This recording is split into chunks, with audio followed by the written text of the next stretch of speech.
Quieran. Bueno, vamos introduciendo, por ahí hay gente nueva que se ha sumado a este segundo encuentro, así que hago una breve introducción. Buenas tardes a todos, bueno, les doy la bienvenida. Este es el segundo encuentro del ciclo de charlas Encuentros a la Puesta del Sol que empezamos el miércoles pasado, ¿no es cierto?, con motivo de ir preparándonos. Es una serie de actividades que estamos organizando en torno al eclipse total del Sol que va a ocurrir el 14 de diciembre de este año, que será visible en toda la Argentina, pero que en particular en las provincias de Río Negro y Neuquén, justo atraviesa la franja de oscuridad total. Bueno, venimos trabajando un grupo de docentes del Departamento de Física y astrónomos de distintos lugares del país. Bueno, Néstor Camino, que es el expositor de hoy de Esquel, Beatriz García de Mendoza, Santiago Pablo Antonio de Córdoba. Y bueno, también participa gente de la Secretaría de Turismo de la ciudad de Piedra del Águila, ¿no es cierto?, que es uno de los sitios que hemos elegido para ir a observar el eclipse y desde donde se va a hacer la filmación del eclipse. Así que bueno, esa es apenas una breve introducción. Ahora le doy la palabra a Beatriz para que introduzca específicamente la charla de hoy. Así que bueno, bienvenidos. Muchas gracias, Susana.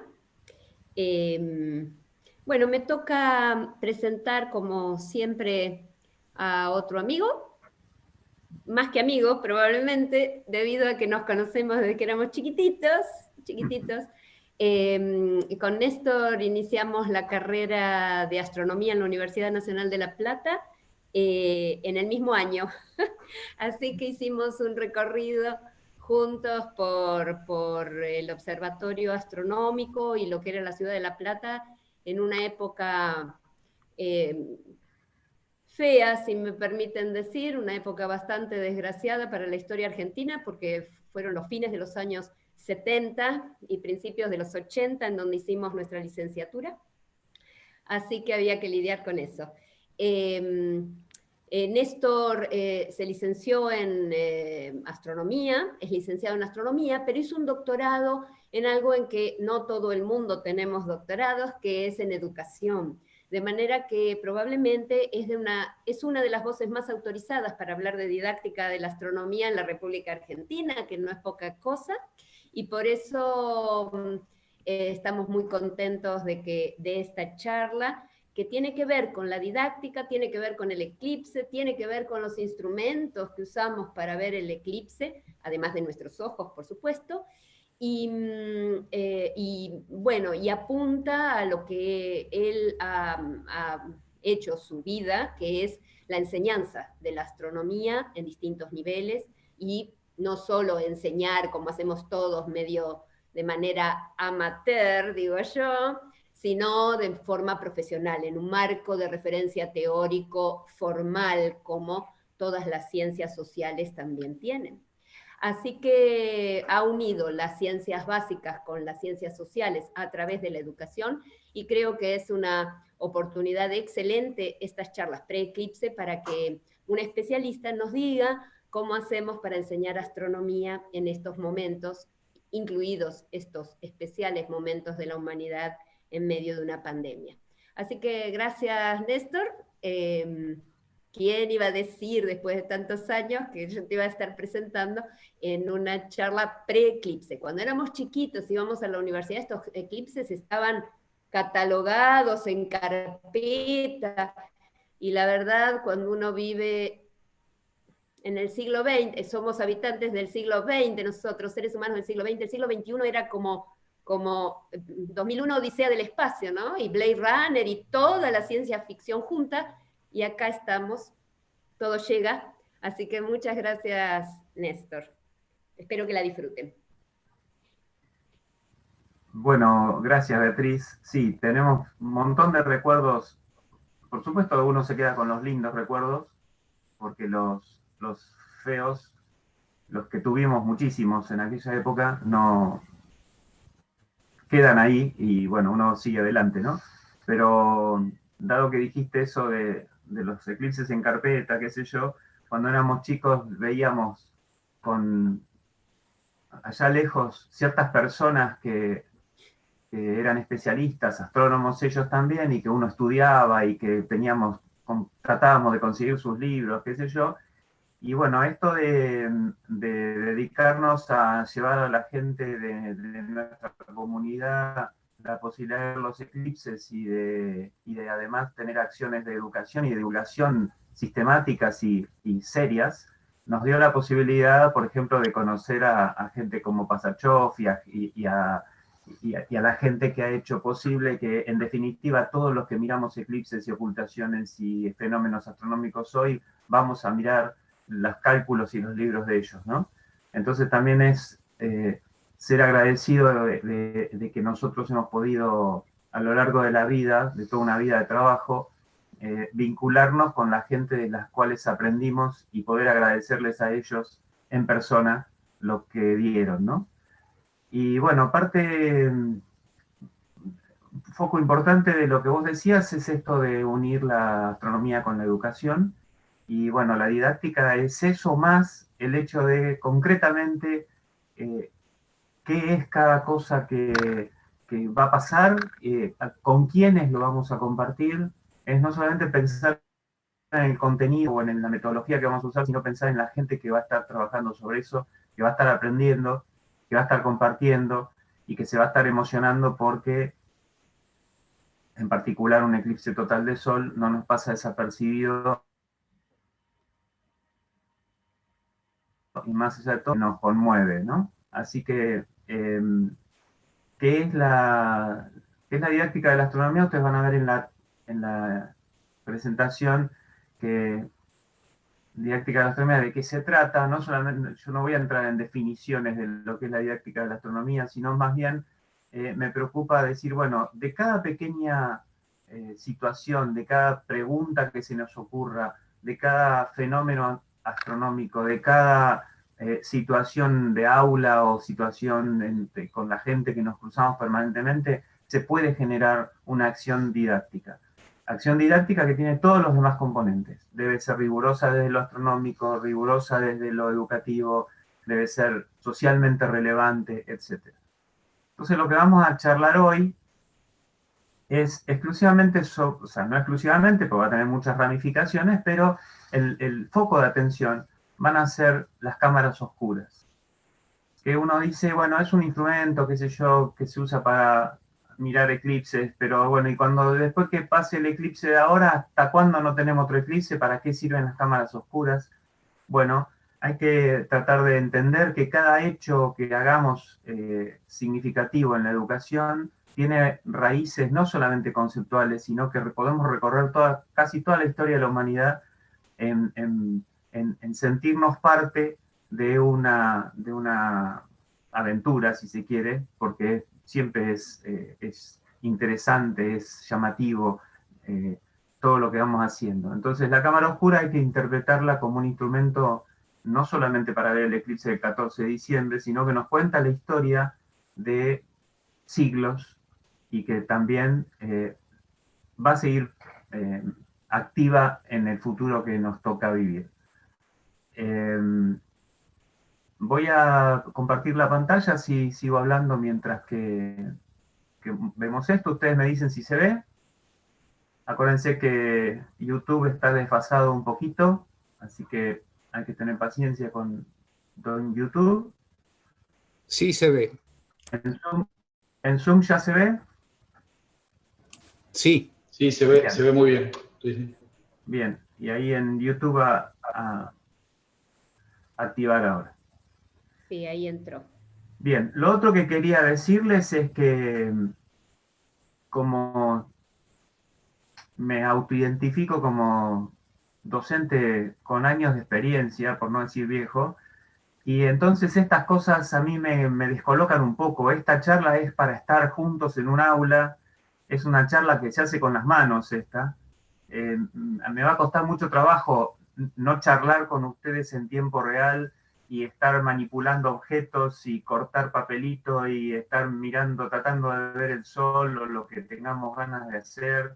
O sea, tengan en cuenta ustedes que quizás sea un poco no tan llamativa la interacción entre nosotros como si esto fuese en vivo y en persona, que es lo lindo de los talleres, ¿no? Pero bueno, dado que eso no se puede, vamos a tratar de hacerlo lo más entretenido posible y tratar de vivenciar lo que sería estar trabajando sobre unas cámaras oscuras. Las preguntas que tengan ganas de hacer o los comentarios, tenemos los canales del Zoom y del YouTube. Yo los estoy viendo, pero está Susana y Beatriz que me ayudan. Vamos a ir viendo si se pueden contestar las preguntas a medida que charlemos bien, si no al final tenemos un ratito para eso. Entonces lo primero es definir qué es una cámara oscura. Con una definición, si se quiere, no sé si académica o teórica, pero por lo menos es la que a mí me sirve para estas acciones. O sea, uno tiene que pensar, como siempre tenemos que trabajar en astronomía, con el espacio tridimensional completo, la totalidad del espacio, la deformación que hemos vivido en las escuelas y en las universidades, que todo se hace en un pizarrón o en una hoja de papel, y entonces imaginar procesos en 3 dimensiones es terriblemente difícil, porque las cosas suceden en 3 dimensiones.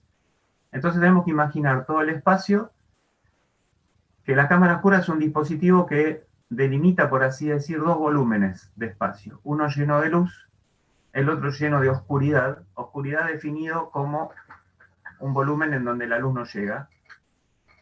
Y ambos están conectados, no son compartimentos estancos, sino que ambos están conectados con un pequeño agujerito.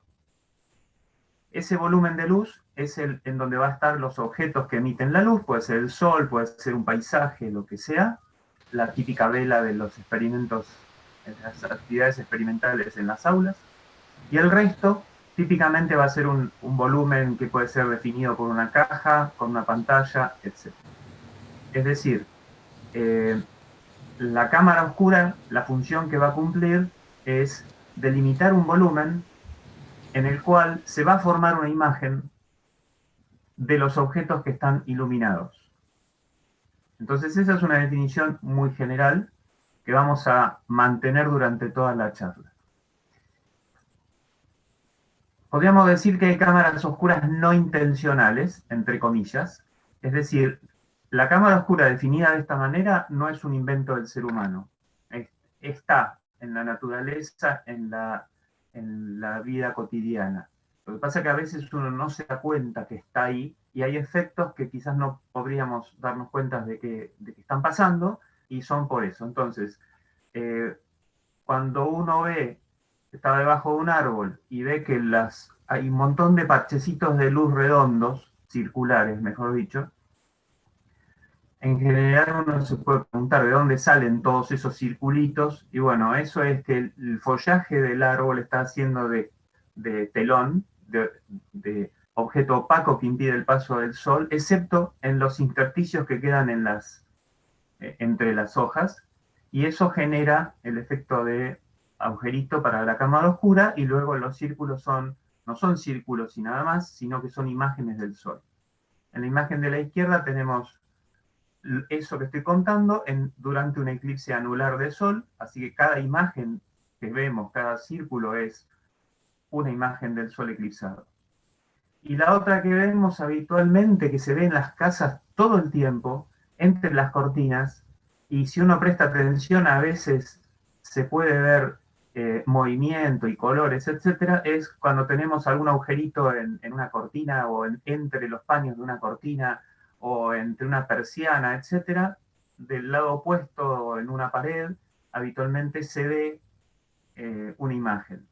¿Qué tan precisa es esa imagen? ¿Qué tan bien definida? Depende del agujerito, depende del estado de iluminación de lo que tengamos afuera, etcétera. En esta imagen que vemos a la derecha, se ve muy bien un edificio que estaría en la vereda de enfrente, por así decir, de la ventana cuyo agujerito dio paso a esta luz. Acá se usa mucho llamar que cuando uno ve en la ventana, en la pared enfrentada a una ventana, ve movimiento, ve las personas y los colores, etcétera, por supuesto se ven invertidos. Acá mucha gente, la gente más grande dice que es el cine de los pobres. porque cuentan historias de que cuando se dormía la siesta cuando uno era chico, porque los padres los mandaban a dormir la siesta en verano, y estaba la habitación y se veía ese efecto, era muy divertido ver el movimiento de la calle y de los animales en la pared, invertido, tratando de ver qué es cada cosa. Entonces hay un viejo dicho que dice que una cámara oscura dentro de tu casa es el cine de los pobres. Otra cámara oscura no intencional es si uno tapa una ventana con algún trapo cualquiera y naturalmente tiene agujeros. Esos agujeros, tengan la forma que tengan, no necesitan ser circulares, proyectan parchecitos de luz en la pared que está opuesta. En la pared, en el piso puede ser también, etc. Si uno presta atención a esto, son círculos perfectos. Estos círculos no copian la forma del agujero que está en el telón. Estos círculos son imágenes del Sol. Vamos a ver más adelante, bueno, esto fue tomado hace una semana. Más adelante veremos que si en este momento el Sol hubiera tenido manchas, estaríamos en esa imagen viendo las manchas del Sol. Es decir, esto sucedió siempre porque no es necesario la tecnología astronómica ni educativa en particular para que las cámaras oscuras, el efecto de cámara oscura haya existido. Si uno toma, en base a la definición anterior, ¿cuál sería la cámara oscura más sencilla? Bueno, tomo un obstáculo cualquiera, en este caso es una hoja de aluminio, le hago un agujero y dejo que la luz que pasa por el agujero llegue a algún lugar. Bueno, ese lugar es una pantalla en particular para yo hacer evidente que pasa luz por el agujero. Entonces, en este caso, la cámara oscura está conformada por el obstáculo que define el volumen de luz, que sería de aquí hacia la izquierda, del volumen que está en sombra, que sería de aquí a la derecha, y la pantalla me permite poner en evidencia, en este caso no se ve claramente, pero ahí está la imagen del Sol, y uno puede medir la distancia entre el objeto opaco y la pantalla. Y después hacer algunos cálculos que vamos a ver ahora.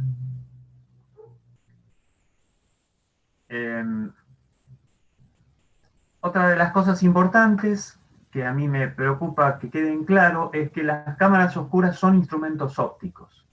Es decir, una cámara oscura genera un efecto, interactúa con la luz que venga de algún lugar y genera una imagen de esos objetos que están emitiendo luz. Entonces, un dispositivo que interactúa con la luz y produce una imagen es un instrumento óptico. Es decir, la imagen es copia fiel, no copia tal cual, sino que está relacionada con el objeto que emite la luz. Eso es un instrumento óptico. Muchas veces se discute si esto que vemos como imagen o es solo una mancha de luz. Esa discusión se hace mucho en cuanto al Sol. Si la imagen que produce una cámara oscura es una mancha de luz. No, no es una mancha de luz, es una imagen del Sol. Esta diferencia no es trivial porque si no fuera una imagen de un objeto, no tendría la riqueza en cuanto a la posibilidad de cálculo y a la posibilidad de representación del mundo real que tiene una cámara oscura. ¿Vamos bien? Porque aquí yo tendría que estar mirándole las caras y charlando con todos. Alguien que me diga si vamos bien, por favor. Vamos bien. Bueno, sigamos. Las cámaras oscuras y las construidas, por así decir, tienen también una historia de muchísimos años, de siglos. Y se dice que fue Alhazen, este señor que trabajó allá por el año 1000, que desarrolla en forma intencional los dispositivos que hoy llamamos cámaras oscuras para estudiar fundamentalmente la visión humana y para describir el entorno y como recurso artístico. Ustedes piensen que la fijación de una imagen era imposible. ¿Hasta cuándo? Hasta que aparece la fotografía. O sea, lo que vemos, ya sea lo que vemos en general o lo que vemos a través de una cámara oscura, es siempre instantáneo, o sea, no se fija esa imagen, no se puede guardar esa imagen, y por consiguiente, lo que podamos ver, por más interesante que fuere, se evapora en el tiempo, digamos. Bueno, la cámara oscura lo que permite es dibujar sobre la imagen proyectada en la pantalla. Y entonces, de alguna manera, eso permite fijar fielmente el objeto que está emitiendo la luz. Ese es uno de los usos más importantes que se le dio a la cámara oscura a través del tiempo, ¿no? Pero no es Alhazen en que lo inventa. Este efecto, como les dije antes, los efectos de la cámara oscura se conocen de siglos antes. O sea, hay mucha historia de observar a través del efecto de una cámara oscura la naturaleza, principalmente el sol, porque el sol es una fuente de luz indiscutible, por así decir. No depende si un objeto está iluminado o no. No hay objeto que tenga luz propia más intensa que el sol, entonces cualquier agujerito en una cortina te produce imágenes que son dignas de estudio. Así que ahí está el sitio web dedicado a Alhazen. Vale decir que Alhazen fue uno de los principales desarrolladores de la óptica en general, y que el Año Internacional de la Luz en 2015 se eligió en 2015 justamente para homenajear, entre varios otros hechos, homenajear a la vida y a la obra de Alhazen.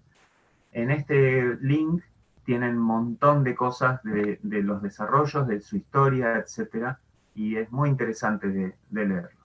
Vale decir además que esta presentación va a quedar a disposición tanto grabada en YouTube como en el sitio web que tenemos, que contaba Susana hoy, que tenemos dedicado al eclipse del 2020, así que está a disposición y pueden entonces pescar el sitio, etc.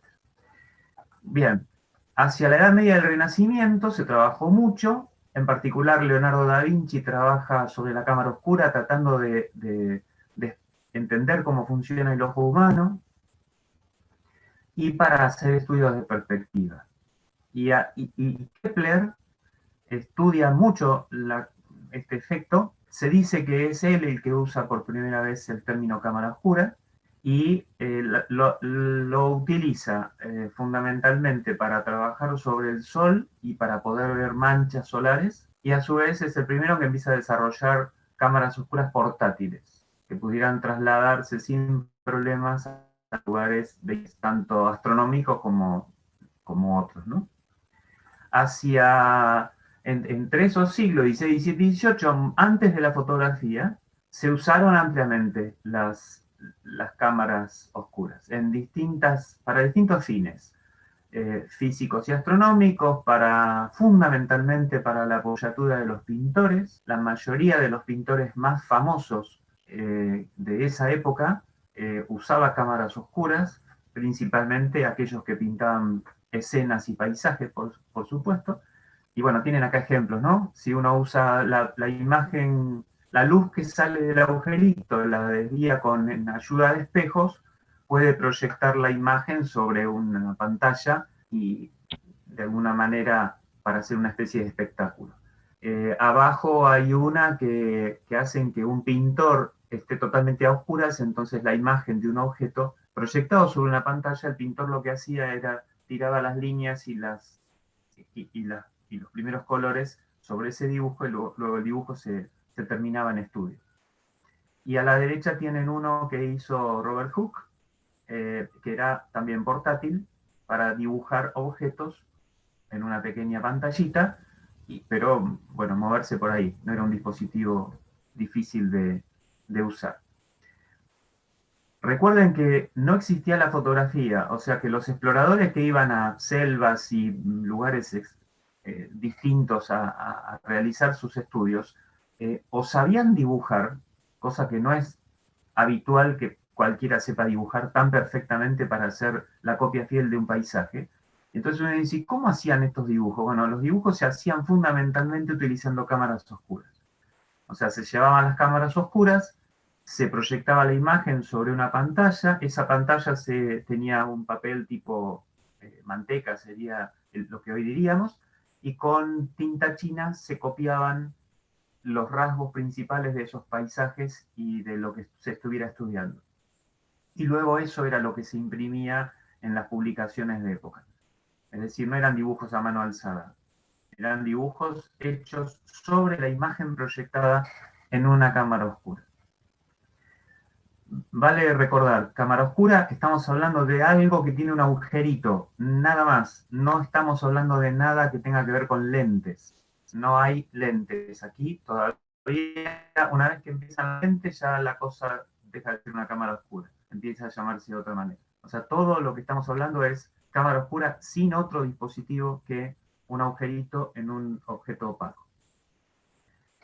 Entonces, ¿cómo funciona una cámara oscura? ¿Cuál es el fundamento de la cámara oscura? La propagación rectilínea de la luz. O sea, eso es lo que da origen, o lo que da, por así decir, fundamento físico a una cámara oscura. La luz que sale de los puntos, uno puede dividir un objeto, el sol, un eclipse, un árbol, lo que sea, puede dividirlo en un montón de puntitos, considerar que cada puntito emite luz, y esa luz es emitida para todos lados, pero en particular entra a la cámara oscura solo aquel rayo de luz, diríamos hoy, que pasa a través del agujero. Entonces, habitualmente los dibujos se hacen con los rayos que salen de los puntos extremos, es decir, de aquí sale un rayo de luz, pasa por el agujero, llega hasta la pantalla. De aquí sale otro rayo de luz, pasa por el agujero, llega a la pantalla.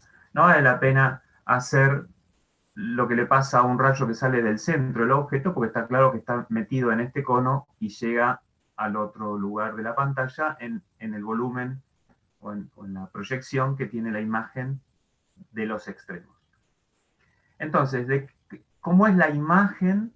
¿Qué características tiene la imagen de un objeto cuando la imagen es producida por una cámara oscura? Bueno, es una imagen real.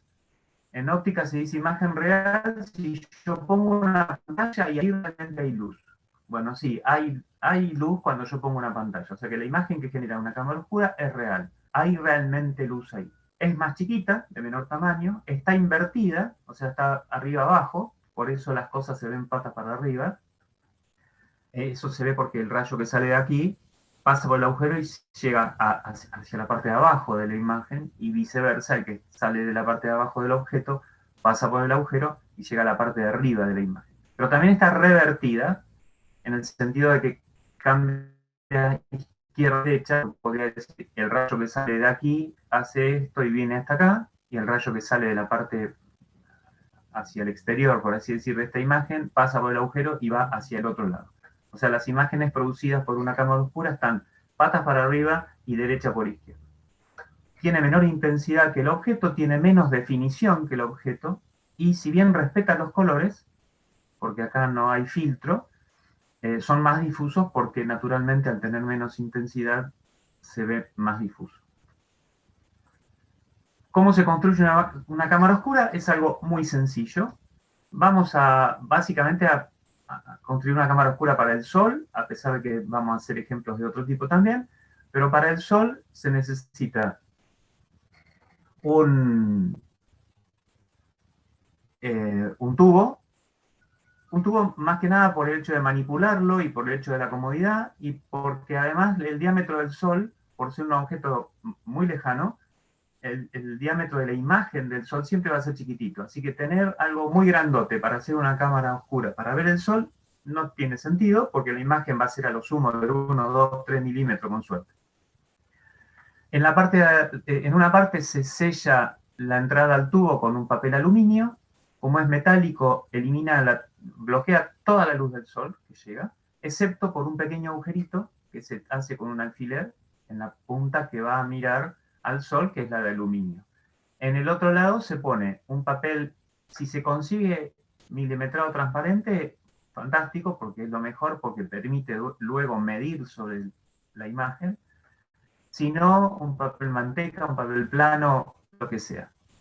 Y listo. O sea, lo único que hay que tener es un poco de paciencia y de pulso para hacer que la luz del sol, esta línea que sigue así, va al sol, ¿está claro? La luz pasa por el agujero y se proyecta en la pantalla.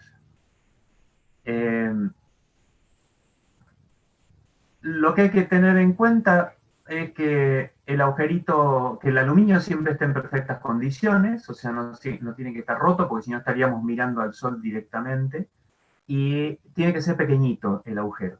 Después uno, cuando lo aprende a usar una cámara, se da cuenta que qué rangos de validez tiene si hago el agujero más chiquito, más grande, ya lo vamos a ver. Y lo otro es que la pantalla tiene que estar sin arrugas, es decir, tiene que estar lo más tensa posible y lo más no rayada ni nada por el estilo, para que luego uno pueda, por ejemplo, o tomar una foto, como es este caso, o dibujar el borde de la imagen. La imagen queda dibujada entonces contra el papel milimetrado, y para el trabajo en aula, por ejemplo, lo que se hace es, luego se saca este papel milimetrado y se trabaja sobre la imagen y se cuentan los cuadraditos del papel milimetrado, y entonces ya tenemos una medida directa y fácil de lo que fue el tamaño de la imagen. ¿Qué variables entran en una cámara oscura? Variables físicas. Como tenemos dos partes en el volumen que estamos hablando del espacio tridimensional, una parte asociada al objeto y una parte asociada al dispositivo, tenemos de qué tamaño es el objeto, a qué distancia está y qué tan bien iluminado está. En principio, si yo quiero ver un objeto pobremente iluminado, como la imagen que produce la cámara es de menor intensidad, bueno, quizás la imagen yo ni siquiera la pueda ver, porque teóricamente se está formando la imagen, pero no me sirve de nada porque no la voy a ver. En el caso del Sol, ese no es problema, pero en el caso del Sol, por estar muy lejos, lo que se ve es muy chiquito. Entonces, si yo tengo una cámara oscura que es gigantesca, es desperdiciar, porque el tamaño de la pantalla con tener 5 centímetros suficiente. Asociadas al dispositivo, entonces, depende el diámetro del agujero, el largo de la cámara oscura, el ancho y alto de la cámara. Para el sol dijimos que esto no importa, pero para un paisaje sí. Y la superficie de proyección, si está lisa, si es papel milímetro transparente, si es manteca, no tiene que ser muy difusa, etc. Esto que están viendo acá, que también después está disponible en la bibliografía que les voy a presentar, esto es, para el Año Internacional de la Luz hicimos una cámara oscura de bajo costo con 2 tetrabric, 2 cosos de leche, puede ser de vino también, ¿no? Uno metido dentro del otro. Aquí está el papel aluminio. Esta cámara oscura tiene una antecámara, o sea, la pantalla está acá al medio, y adelante, o sea, adelante en la imagen digo, hay un cuadradito para mirar. Entonces yo miro en un volumen que ya está oscuro, y lo que miro es la pantalla que está metida dentro de esta caja. Las imágenes que están viendo abajo son por el visor. Yo pongo un celular y saco la foto de la imagen que está en la pantalla. Está claro que para presentárselas a ustedes las he dado vuelta, pero estas 3 imágenes salen pata para arriba, ¿no? Porque así se ve la imagen en la cámara oscura. Bueno, esto es mi casa, la montaña al fondo con la cordillera nevada y la casa de mi vecino. Son fotos tomadas rapidito, la cámara tenida con la mano y el celular puesto en el visor y listo. O sea que para los fines de una cámara oscura rápida, que no tiene mayor calidad en el sentido que está hecha todo con material desechable, el resultado es muy satisfactorio. Se pueden hacer algo más detallado. La cámara oscura esta es un poco más larga, tiene una antecámara, el visor está acá adelante, y para mejorar la visión del observador uno se tapa. Quizás algunos ya han visto en fotógrafos de plaza. Los fotógrafos de plaza tenían esas cámaras con trípode de madera hermosas, ya tenían lente, o sea que ya no era una cámara oscura pura, pero para que el efecto se viera bien y el observador supiera qué está sacando, se tapaban con una tela negra. Bueno, eso es lo que estamos haciendo acá. Y las fotos de abajo son lo mismo, con un celular puesto sobre el visor, que es donde ponemos los ojos nosotros, y estaban patas para arriba, ¿no? Pero este es el grupo de mis alumnos que con quienes trabajamos cámara oscura, y este es el estacionamiento de la universidad. Se ven los arbolitos sin hojas, la cordillera nevada y 2 autos estacionados con una cámara de bajo costo. Eso es una caja de cartón con aluminio de cocina, papel aluminio de cocina y un papel milimetrado. Bueno, este no es milimetrado, es papel manteca común. Si uno hila más fino, la transición entre la cámara oscura y la cámara fotográfica, todavía con película, ya no la digital que usamos hoy, es una transición que ocupó unas décadas, hasta que se empezó a trabajar con el desarrollo de películas con algún producto químico que fueran fotosensibles. Hacia el 1824 y después 1838, cuando Daguerre crea el daguerrotipo, que era un pedazo de vidrio con una emulsión que era fotosensible, ahí podríamos decir que arranca la fotografía. Hasta ese momento todo era cámara oscura, no se fijaba la imagen. A partir de ahí se fija la imagen sobre un fondo con esta solución química, que por supuesto después tenía que ser revelada y fijada químicamente. La transición entonces es hacer lo que se llama estenopeica, que es una cámara oscura, sin lentes, que la pantalla es una película fotosensible. Entonces estos son estudiantes del profesorado de física, bueno, hoy ya son todos profesores, que en su momento hicieron una cámara estenopeica, una cámara oscura hecha con un poco mejor de calidad y con una emulsión fotosensible al blanco y negro que después se revela. Y la calidad es espectacular. O sea que esto es el uso. Después de ahí vinieron las cámaras fotográficas, con lentes, con toda la calidad que fue evolucionando desde mitad de 1800 del siglo XIX hasta que aparece la digital, ¿no? Que se elimina, por así decir, la emulsión fotoquímica. Entonces, a los fines de observar el Sol, el largo del tubo determina el diámetro de la imagen. Es decir, cuanto más largo el tubo, más grande va a ser el diámetro de la imagen. Cuanto más pequeñito el tubo, más pequeñita será. El tema es que hay una solución de compromiso entre qué tan largo o qué tan corto el tubo. La experiencia nuestra es que yo tengo que mirar esta imagen sin que me moleste, pero la tengo que mirar y claramente darme cuenta que está ahí. Entonces, estas tres son un ejemplo de variación del largo del tubo. Este es más pequeño, un poquito más largo y el más largo de todos. Si yo uso un tubo como los de papel higiénico, la imagen es casi un círculo muy pequeño que no se identifican los bordes, no sé por dónde pasa el circulito, y después tiene mucha intensidad que me encandila. O sea que eso no es adecuado. 40 centímetros, 60 centímetros, 1 metro más o menos, empieza a ser interesante la imagen y claramente se identifica la imagen del fondo, entonces yo la puedo fotografiar y marcar con un lápiz. Nosotros hemos hecho experiencias con tubos de PVC de 4 o 5 metros y salen unas imágenes bastante grandes, pero es un poco difícil darse cuenta dónde está la imagen, dónde termina el borde de la imagen. Bueno, ahora si uno se tapa y todo, está bien. Se puede. Pero manipular un tubo de 4 y 5 metros y apuntarle al sol es bastante complicado. Pero en principio, nosotros siempre recomendamos que para observar el sol bien y que se noten detalles, etcétera, tubos de metro, metro y medio son los más lindos para usar. Si el agujero es muy grande, si se me fue la mano cuando pinché y hice un agujero muy grande o rompí el aluminio, ya deja de ser una cámara oscura. Es una ventana, digamos. Si yo miro por la ventana, ¿qué veo en la pared contraria a una ventana? Una mancha de luz. No veo el objeto que hay del otro lado.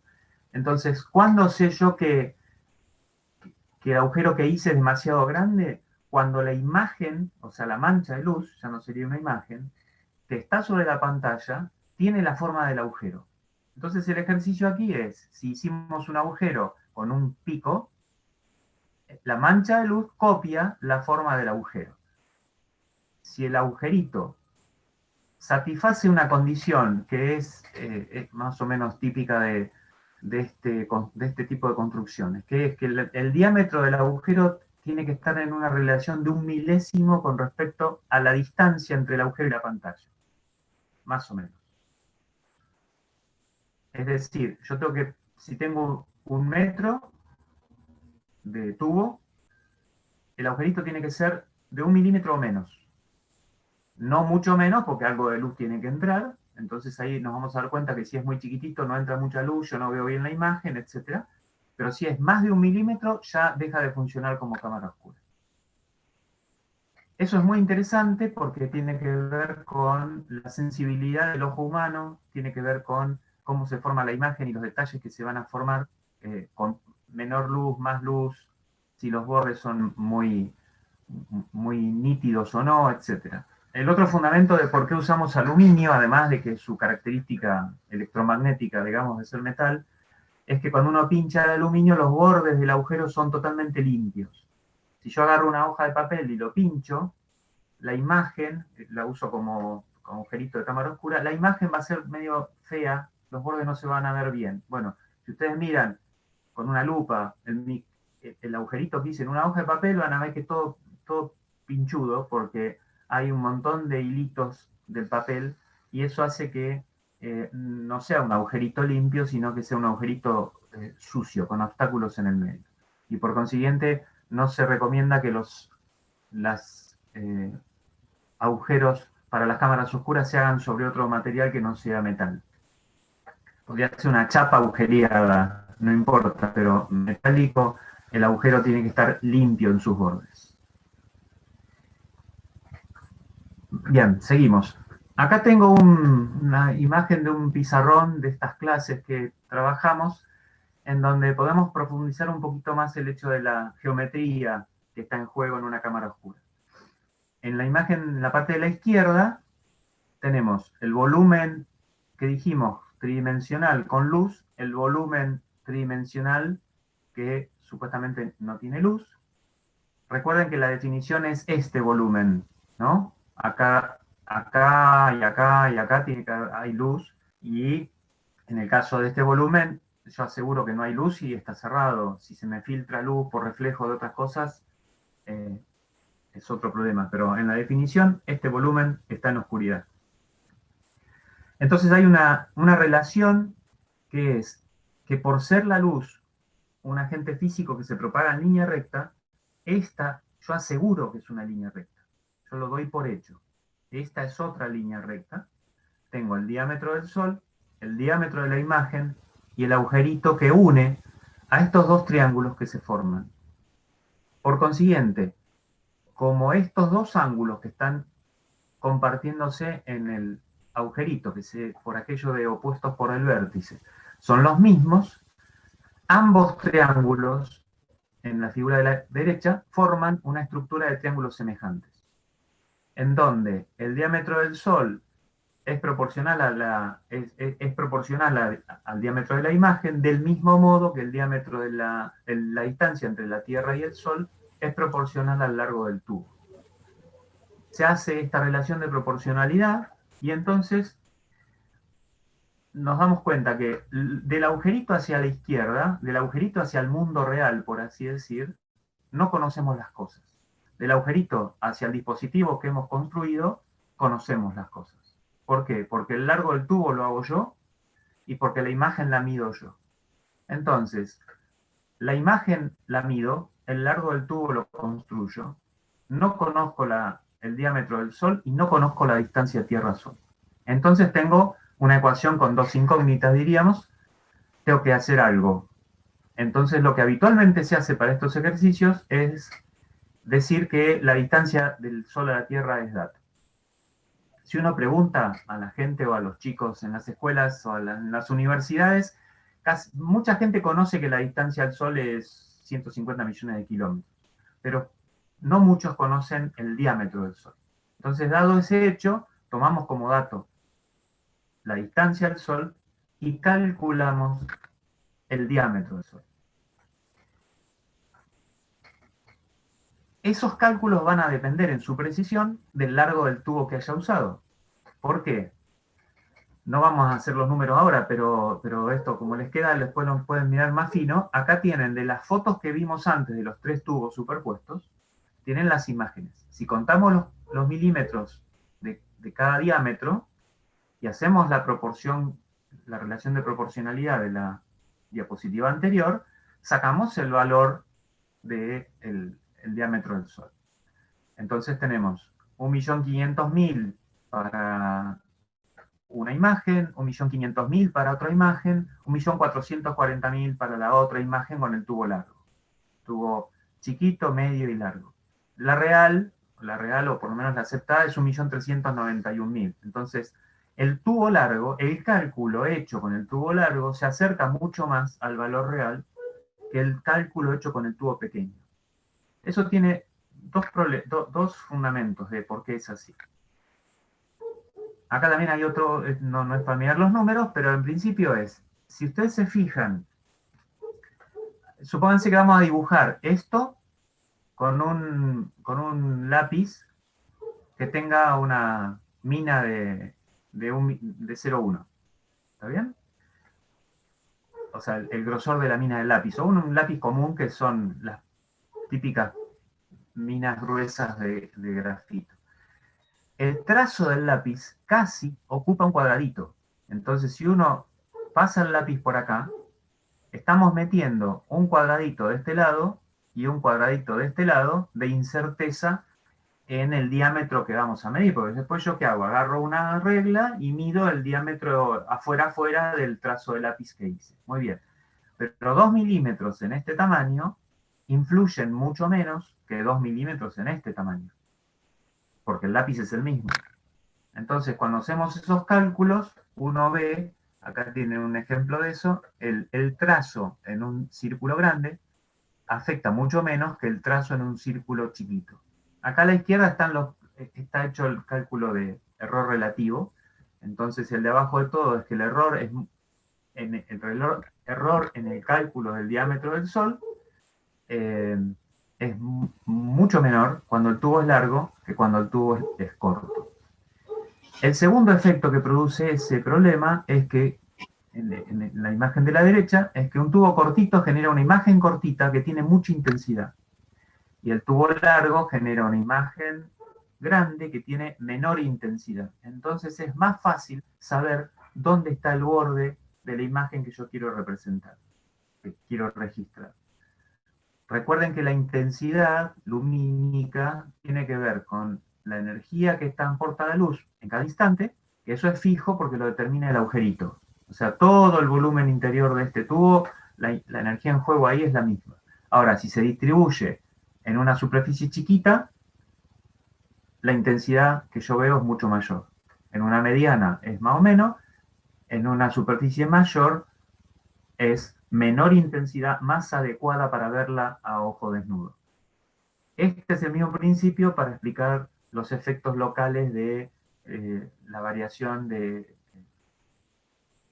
las estaciones del año, por ejemplo, etc. O sea, la iluminación del Sol es fija, dada que la distancia al Sol prácticamente no cambia, y se distribuye en un área mucho mayor en la época de invierno, en un área mucho menor en la época de verano.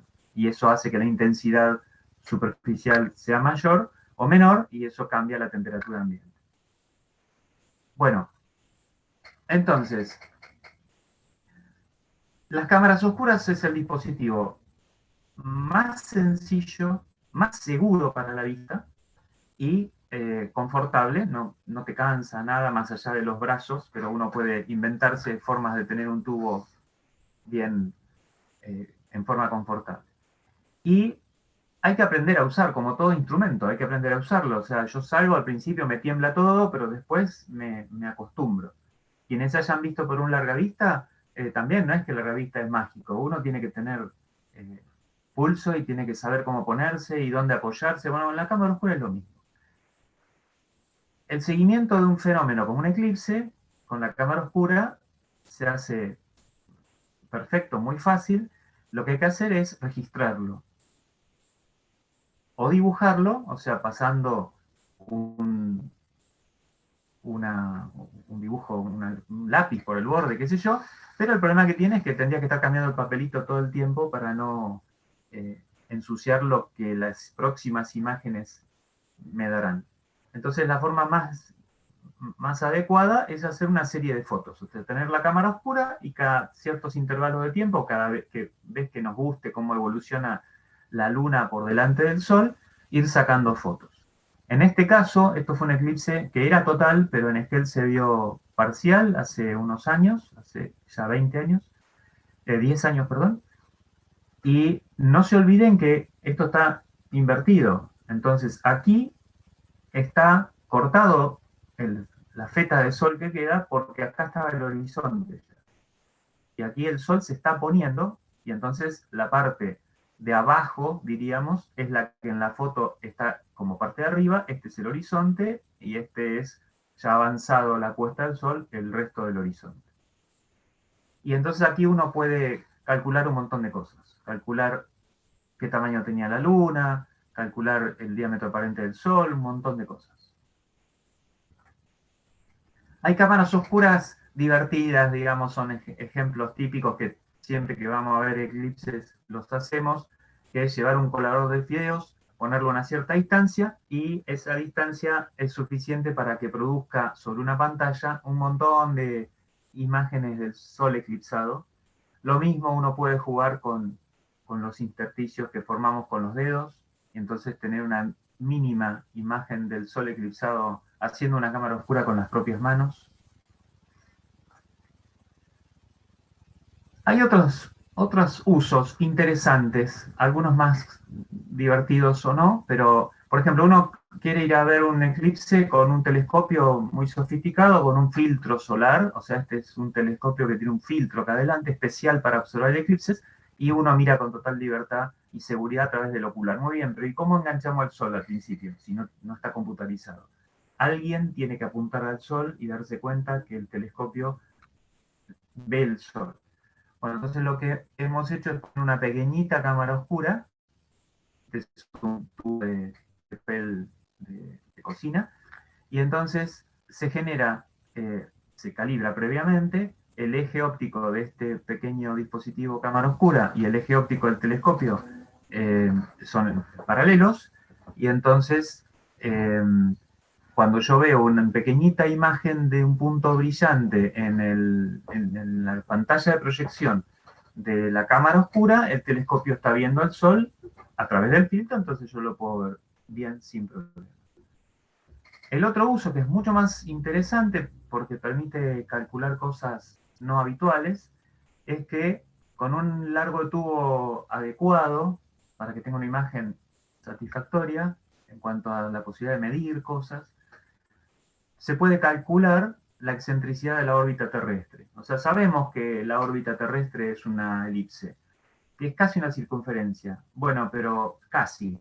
O sea, no es una circunferencia. Entonces, si uno ve las fechas de afelio y perihelio, podremos darnos cuenta que a simple vista no se nota, pero con un instrumento se ve que el Sol es un poquito más grande en una época y un poquito más chica, se ve más grande y más chico en la otra época. Si uno hace ese trabajo con una cámara oscura y medimos la variación del diámetro de la imagen del Sol en distintas épocas, podemos darnos cuenta que la órbita no es una circunferencia, porque si no, tendría que ser siempre el mismo diámetro aparente del Sol. Y con unos cálculos propios de la geometría de la órbita en torno al Sol, se puede calcular el valor de la excentricidad de la órbita terrestre. ¿Se pueden observar manchas oscuras, manchas solares en una cámara oscura? En esta época el Sol está tranquilo, estamos pasando por el mínimo, ya está empezando el ciclo solar número 25, o sea que en los próximos 2, 3, 4 años van a empezar a aparecer manchas. El tamaño es medio impredecible, pero van a aparecer manchas interesantes en el próximo ciclo. De aquí a por lo menos 5, 6, 7 años vamos a tener manchas interesantes. Bueno, sí es posible ver manchas solares con una cámara oscura, pero manchas que sean grandecitas. La imagen de la izquierda es un dibujo de Kepler en 1607, que usando cámara oscura, trataba de ver manchas solares, y él detectó un puntito en un negro, y no sabía que era muy bien, pensó que era un tránsito de Mercurio, hasta que tiempo después pudo chequear que no, que era una mancha solar.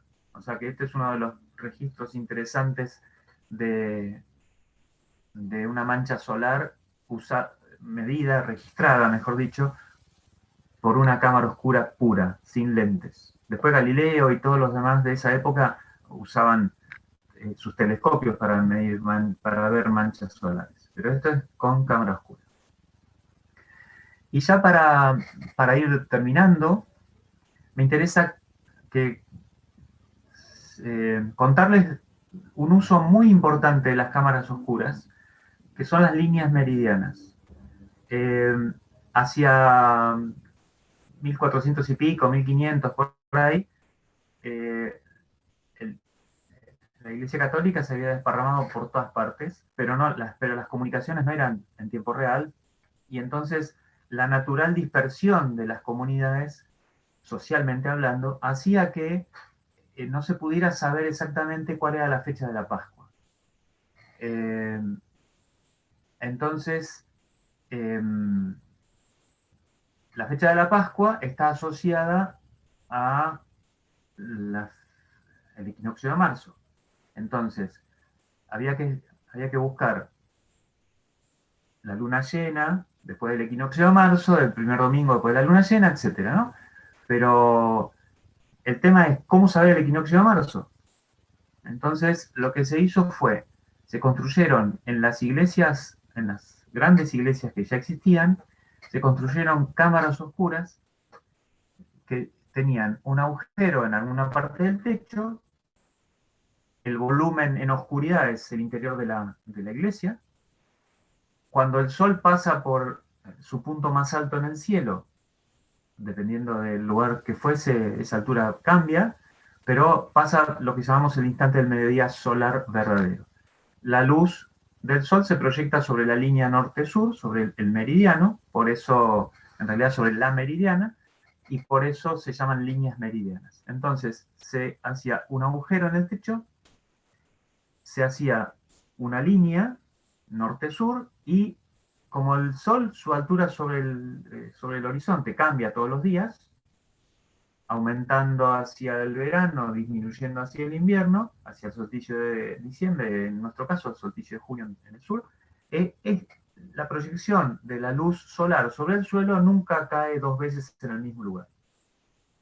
Entonces, después de mucho trabajo, se sabía en qué momento este parche de luz tocaba el lugar que le correspondía al equinoccio. Entonces, cuando se sabía que días antes estaba faltando poco para el equinoccio, ya se calculaban cuántos días era el equinoccio, luego se hacía el cálculo de la luna siguiente. Muchas de estas líneas meridianas tienen a su vez en el suelo caracterizadas las lunaciones, y entonces se podía saber en cada región cuándo era la Pascua. La tablita que está acá les da las fechas del año de construcción de estas meridianas.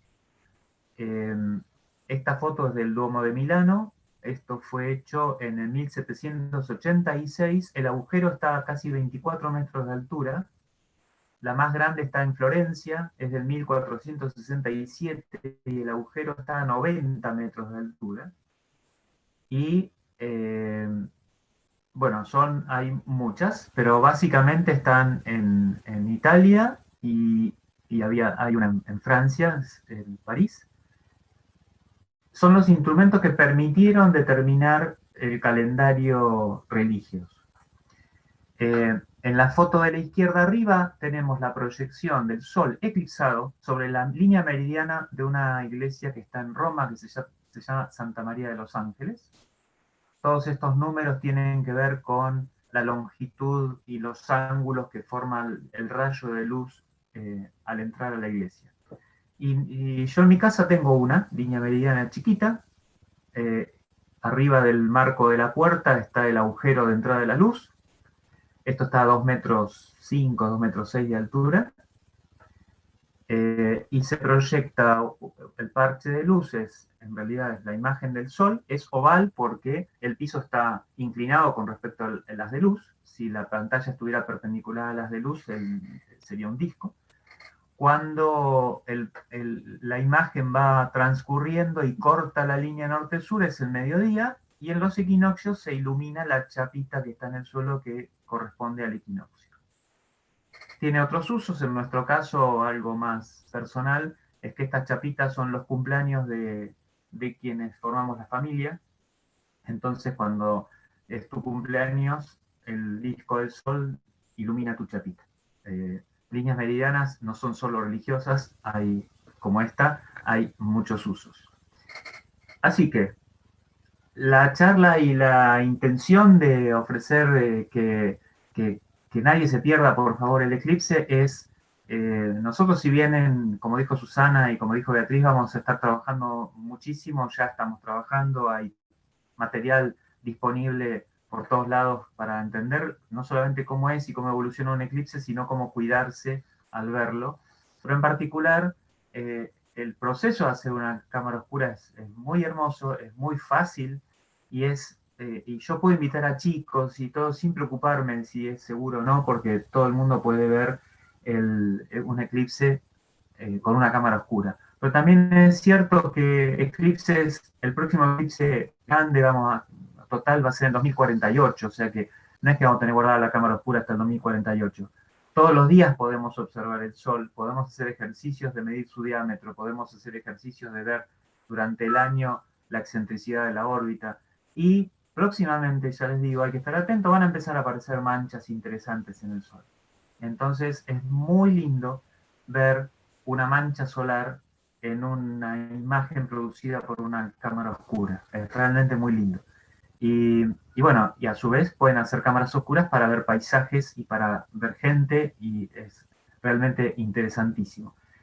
Lo que no se olviden cuando usen una cámara oscura, que ese dispositivo que tienen viene de siglos atrás en el tiempo, y que mucha gente como nosotros lo construyó y miró la naturaleza a través de estas cámaras oscuras. Y bueno, y ahí se hicieron muchas cosas en ciencia, muchas cosas en el ámbito social. Ustedes piensen que la creación de la fotografía es un antes y un después en la historia de la humanidad. Y concatenada con la fotografía, luego viene también por razones astronómicas, aparece el cine. O sea que realmente hay un antes y un después de la fotografía y el cine en la cultura planetaria que vivimos. Bueno, las cámaras oscuras son las que detonaron ese proceso. Muy bien, entonces hasta aquí la charla. Ahora podemos conversar todos. En la última diapositiva tienen un montón de bibliografía. He puesto todo lo que se puede bajar libre de internet. Bibliografía y libros hay más, pero bueno, están en papel, así que en principio con esto tienen para entretenerse. Todas estas son ahí desde actividades prácticas hasta tesis de maestría, hasta libros, artículos de investigación. Hay cosas muy interesantes, así que quienes tengan interés hay que explorar. Están todos los sitios, están chequeados, funcionan todos, así que disfrútenlos. Bueno, muchas gracias, Néstor, muy, muy interesante todo lo detrás de la cámara oscura, la verdad que hay cosas que no conocía. Y todo lo que se puede hacer, ¿no? Con una cosa tan simple. Acá había una pregunta que dice sobre el largo óptimo y el diámetro que tiene que tener. Yo me acuerdo Sí. que sea metro, metro y medio el largo, no sé si podés completarle. O sea, ahí entra en juego el gusto de cada uno. O sea, a mí me gustan cámaras oscuras de metro, metro y medio. Pero podemos usar cámaras oscuras más chicas. El tema es para qué las querés. O sea, si vos querés tener una cámara rápida, llevarla, mirar un poquito y ya está, pero a mí personalmente me gusta que la imagen sea lo más grande posible, sin andar, no voy a andar en el auto llevando un tubo de 5 metros para ver un diámetro grande de la imagen del Sol. Ahora, si vos querés medir, todo el estudio que hay hecho ahí en la charla, conviene tubos largos para medir y calcular. Para ver, bueno, que cada uno elija, porque el largo del tubo te va a dar una sensación visual diferente de la iluminación de la imagen. Y ahí entra en juego el gusto de cada uno. Si la imagen te gusta más intensa o menos intensa, qué sé yo. Pero probar. Para observación del Sol, el ancho, o sea, el diámetro, si es un tubo o los dos lados de un cuadrado de la sección cuadrada de una cámara, no importa. Para el Sol. Si es para paisaje, sí. Cuanto más grande sea la pantalla, más paisaje vas a ver. Pero bueno, eso también tiene que ver con el gusto de cada uno. Bueno, muchas gracias. No sé si hay más preguntas para hacer. Te están mandando saludos, muchas gracias. Una persona de Berkeley, California, Bob Kelly Thomas. No sé si lo conoces. Sí, por el chat del YouTube no hay preguntas, pero también ha habido muchos participantes. Es probable que estén en los dos lugares. Sí, probablemente. Ujú. Y para retomar el inicio,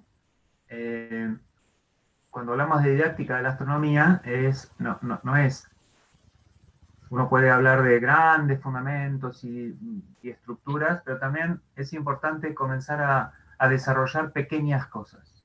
De cada pequeña cosa podemos hacer un estudio, podemos hacer una actividad, eh, podemos lograr resultados que sean muy interesantes y que a veces son muy sorprendentes.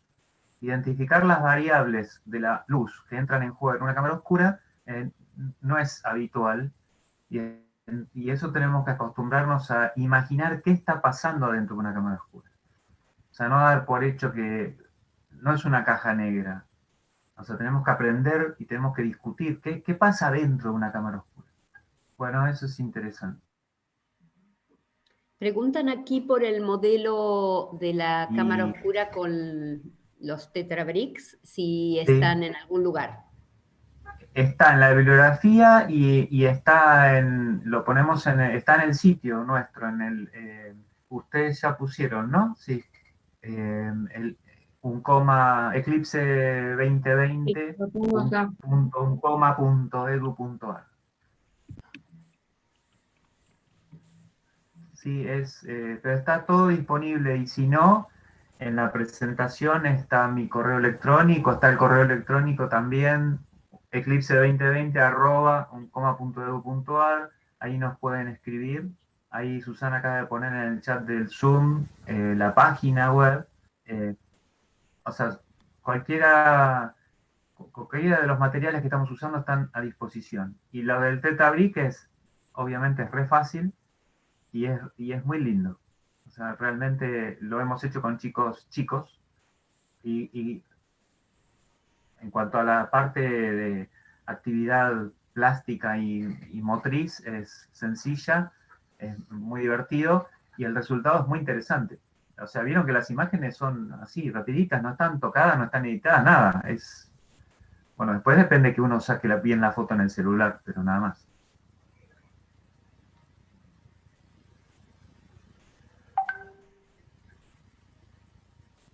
Y acá dicen que lo van a hacer en los clubes de ciencias de Cava.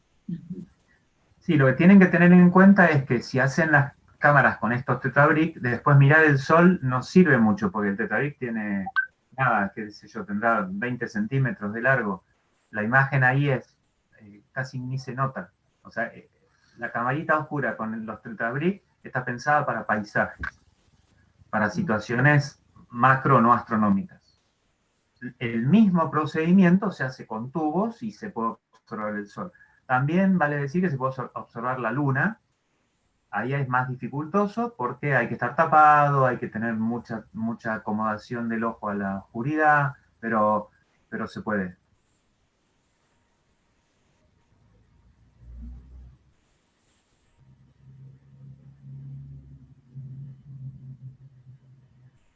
Allá en Esquel tenés un profesorado de física. Los estudiantes que mostrás en la foto son de profesorado de física o Bueno, de ahí qué las son. fotos son varias, ¿no? Eran unos los de la Cámara Estenopeica, eran chicos de profesor de física, y los otros eran chicos de la materia de física, que era electromagnetismo y óptica de la universidad. Ah, O sea, esto es para todas las edades, no hay edad. claro. Y después lo hemos hecho con adultos mayores y lo hacemos habitualmente con cursos de formación docente, porque lo que importa acá es que los maestros y los profesores sepan armar cámaras oscuras, no es que uno vaya a cada escuela a enseñarle a los chicos, porque no ese es el objetivo. Lo hemos hecho con familias también antes de un eclipse. O sea, esto es una cosa divertida para hacer en familia. Ahora que estamos todos encerrados, hacer una cámara oscura y mirar el sol a través de una ventana, o si no, si tenés el patio en tu casa, es re sencillo. Y estás construyendo un instrumento óptico físico astronómico, según el uso que le demos, riguroso en sus fundamentos, con seguridad y con calidad en el resultado. O sea, no es poca cosa. Gratis, ¿no? Acá hay otra pregunta. Te llegan unos saludos de Carlos Costa, de Montevideo, Uruguay, y un agradecimiento de Marta Nocci respecto de tu presentación, Néstor. Bueno, muchas gracias y saludos a los amigos de Uruguay, que hemos compartido eclipses también. Una pregunta muy interesante. Mercurio? Sí, exacto. Kepler se confundió, pero en realidad no, porque Mercurio, el puntito de Mercurio es muy chiquitito y no se llega a discriminar. O sea, tendrías que tener, ni siquiera el tránsito de Mercurio a simple vista con un telescopio es fácil verlo. O sea, porque tenés que tener filtro que antes no había. O sea, pero con una cámara oscura no es posible ver un tránsito de Mercurio.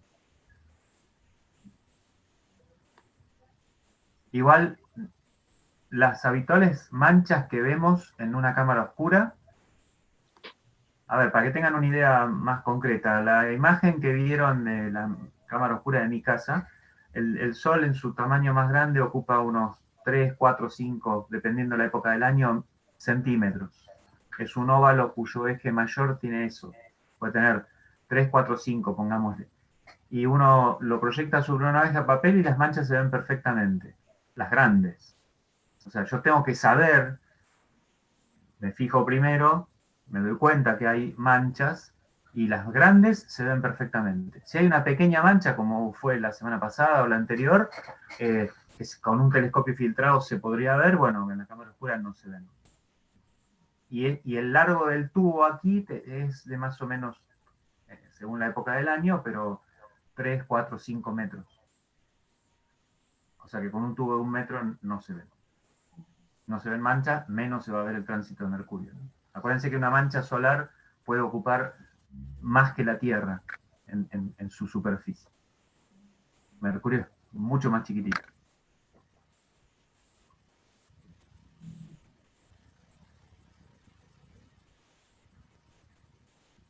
Bueno, se imaginaban lo que sería esta charla si hubiéramos estado todos metidos en un aula, ¿no? Todos haciendo cosas raras y oscura. Pegándonos los dedos con cinta scotch y esas cosas. O sea que agréguenle lo vivencial que no tuvimos. Está bien. Bueno, ¿alguna otra pregunta?